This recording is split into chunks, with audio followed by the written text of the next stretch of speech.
민수기 15장 22절에서 41절입니다. 너희가 실수하여 나주가 모세에게 말한 이 모든 명령을 실천하지 못하였을 때에 곧 나주가 모세를 시켜 너희에게 명한 모든 것을 나주가 명한 그날 이후부터 너희 대대로 실천하지 못하였을 때에 그것이 회중이 모르는 가운데 실수로 저지른 것이면 온 회중은 숫송아지 한 마리를 번제물 곧 주를 기쁘게 하는 향기로 불살라 바치고 거기에 딸린 곡식 제물과 부어드리는 제물도 규례대로 바쳐야 한다. 또 순염소 한 마리를 속죄 제물로 바쳐야 한다. 이렇게 제사장이 이스라엘 자손 온 회중의 죄를 속하여 주면 그들은 속죄를 받게 된다. 그것은 실수로 저지른 것이기 때문이다. 그들은 자신들의 실수로 잘못을 저질렀으니 나 주에게 불살라 바치는 제물과 속죄 제물을 주 앞에 가져와야 한다.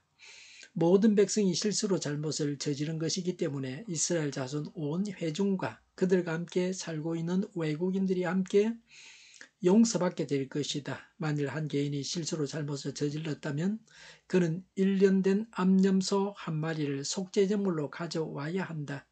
그러면 제사장은 주 앞에서 실수로 죄를 지은 그 사람의 죄를 속해 주어야 한다. 제사장이 그의 죄를 속해주면 그는 속죄를 받게 될 것이다. 실수하여 죄를 지은 사람에게는 그가 본토 출신 이스라엘 자손이든 그들 가운데 살고 있는 외국인이든 같은 법이 적용된다. 그러나 본토 사람이든 외국이든 일부러 죄를 지은 사람은 주를 모독한 것이므로 그런 사람은 그의 백성 가운데서 쫓아내야 한다. 나 주의 말을 경멸하고 그의 명령을 어겼으므로 그런 사람은 반드시 쫓아내야 한다. 자기의 죄는 자기가 짊어져야 한다. 이스라엘 자손이 광야에 있을 때였다.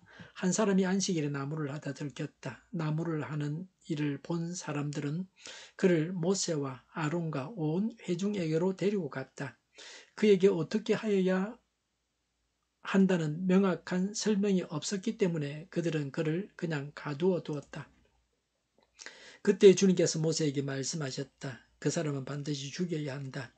온 회중은 진 밖에서 그를 돌로 쳐야 한다. 그래서 온 회중은 주님께서 모세에게 명하신 대로 그를 진 밖으로 끌어내어 돌로 쳐 죽였다. 주님께서 모세에게 말씀하셨다. 너는 이스라엘 자손에게 말하여라. 그들에게 일러라. 너희는 대대손손 옷자락 끝에 술을 만들어야 하고 그 옷자락 술에는 청색 끈을 달아야 한다. 너희는 이 술을 볼 수 있게 달도록 하여라. 그래야만 너희는 주의 모든 명령을 기억하고 그것들을 실천할 것이다. 그래야만 너희는 마음 내키는 대로 따라가거나 너희 눈에 좋은 대로 따라가지 아니할 것이고 스스로 세욕에 빠지는 일이 없을 것이다. 그리고 너희가 나의 모든 명령을 기억하고 실천할 것이며 너희의 하나님 앞에 거룩하게 될 것이다.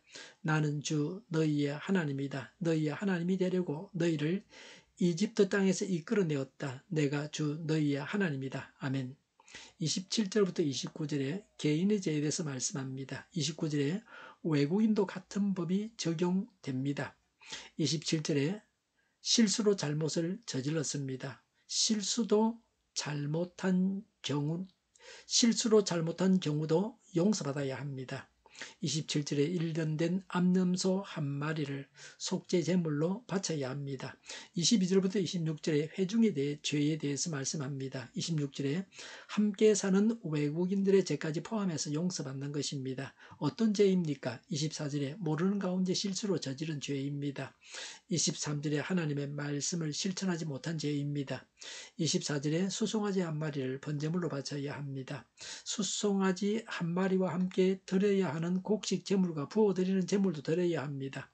또 순염소 한 마리를 속죄 제물로 바쳐야 합니다. 27절부터 29절에 나오는 개인의 죄보다는 온 회중의 죄가 중대하게 다루어졌습니다. 우리는 보통 남과 함께 범죄하면 죄라고 생각하지 않습니다. 사실은 회중이 다 함께 범죄했을 때 죄가 더 중대해집니다. 30절, 31절에 일부러 죄를 지은 사람에 대해 말씀합니다. 30절에 그것은 주를 모독한 것입니다. 일부러 범죄한 것은 주를 모독한 것입니다. 31절에 하나님의 말씀을 경멸하고 하나님의 말씀을 어긴 것입니다. 30절에 그래서 백성 가운데서 쫓아내야 합니다. 31절에 반드시 쫓아내야 합니다. 쫓아내야 한다는 것은 단순한 추방이 아닙니다. 죽음을 의미합니다. 31절에 자기의 죄는 자기가 짊어져야 한다고 했습니다. 육체의 죽음과 영혼의 죽음을 말합니다. 고의로 범죄하지 말아야 합니다. 일부러 죄를 짓는 것은 성결한 자가 할 일이 아닙니다. 성결한 자는 일부러 죄를 짓지 않습니다. 일부러 죄를 짓는 자들은 믿음이 어린 자들입니다. 25절과 28절에 제사장이 죄를 속해줘야 속죄받게 된다고 했습니다. 제사장이 범죄자를 대신해서 제사를 지내줘야 죄를 용서받습니다. 죄를 용서받기 위해서는 제사장의 도움이 필요합니다. 그래서 구약시대의 제사장은 중대한 직분입니다. 하나님께서 기름 부어서 세우신 3대 중요 직분 중에 하나가 제사장입니다. 오늘날도 제사장은 중요합니다. 오늘날 제사장은 하나님 앞에 나아갈 수 있는 우리 예수 믿는 사람들입니다. 그리스도인은 제사장으로서 범죄자들을 위해서 기도해 줘야 합니다. 죄를 지은 자들의 그 죄가 용서받게 기도해 줘야 합니다. 남을 대신해서 죄 용서를 빌고 용서받아 주어야 합니다. 제사함은 전적으로 하나님의 은혜입니다. 그러나 회개를 전제로 하고 있습니다. 지은 자가 회개하고 또 용서를 빌어주고 그렇게 해서 죄를 용서받아야 합니다. 안식일에 나무를 한 사람을 하나님께서 돌로 쳐 죽이라고 하셨습니다. 사람들은 이 자를 일단 잡아 가두었으나 하나님께서 짐 밖에서 온 회중이 돌로 쳐 죽이라고 하셨습니다. 왜 죽이라고 하셨습니까? 고의적으로 저지른 죄입니다. 그리고 거룩한 예배를 경시한 죄입니다.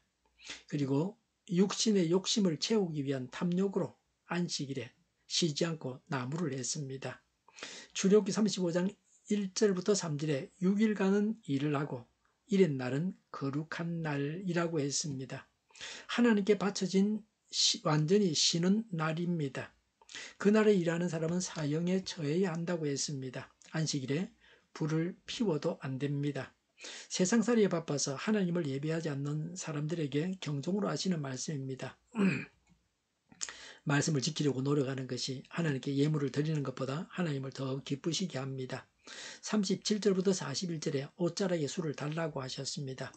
대대손손 옷자락 끝에 술을 만들어야 합니다. 옷자락 끝에 청색 끈을 달라고 했습니다. 보이게 이 술을 달아야 합니다. 39절에 주의 모든 명령을 기억하고 그것들을 실천할 것이다 라고 했습니다. 하나님의 말씀을 명심하고 실천해야 합니다. 옷에 술을 다는 것과 같이 생활 속에서 하나님 말씀을 지켜 행하는 사람이 되어야 합니다. 39절에 그래야 마음 내키는 대로 하지 않고 눈에 좋은 대로 하지 않고 세욕에 빠지지 않는다고 했습니다. 사람은 방치해두면 본성적으로 성적 방탕에 빠지게 마련입니다. 거의 모든 사람들이 성범죄를 저지릅니다.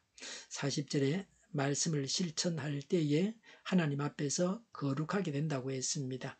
사람은 본성적으로 악합니다. 말씀을 실천하는 것 밖에는 거룩하게 되는 방법이 없습니다. 38절에 옷자락 술에는 청색 끈을 달아야 한다고 했습니다. 청색은 하늘색입니다.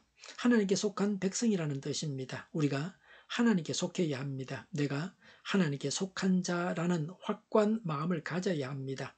하나님께 속한 자이기 때문에 불신 세상 사람들처럼 죄를 지을 수는 없습니다. 불신 세상 사람들도 짓지 않는 죄를 교회 다니는 사람들이 지어서는 안 됩니다. 교회 안에서 잘못된 행위들을 우리가 자제하고 떠나야 합니다.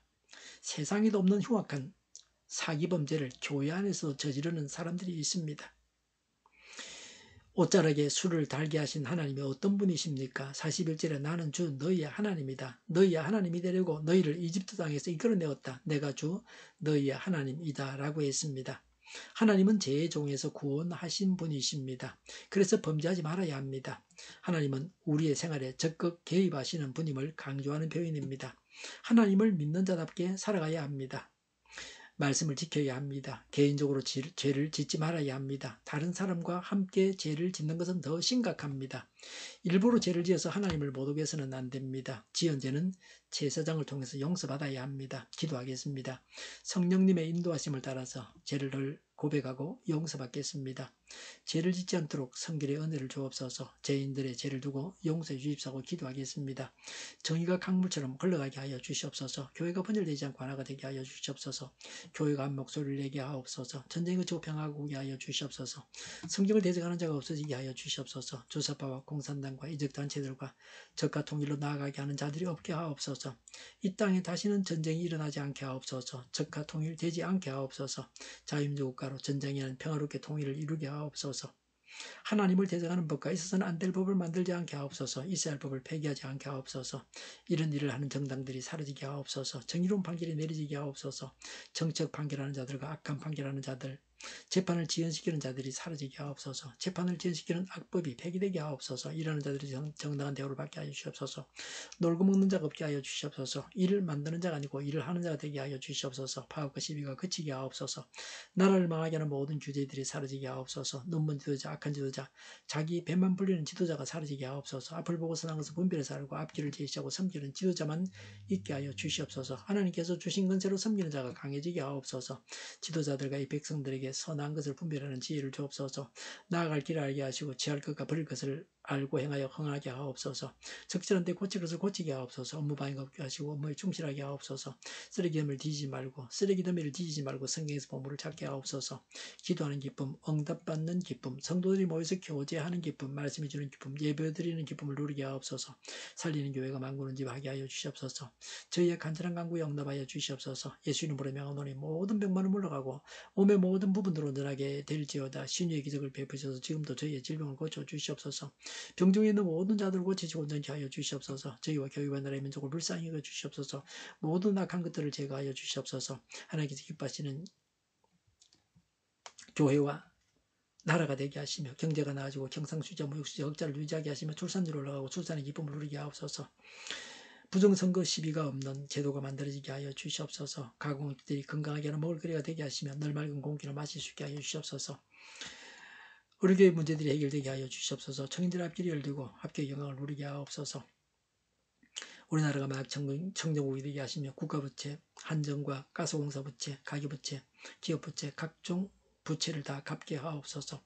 흑연과 자재 공급이 원활하게 하옵소서. 과일과 채소와 원유 가격이 안정되게 하여 주시옵소서. 오늘도 하나님 안에서 차고 넘치는 삶, 복된 삶을 살게 하여 주시옵소서. 감사와 찬양을 주님께 돌려드리며 예수님의 이름으로 기도하옵나이다. 아멘.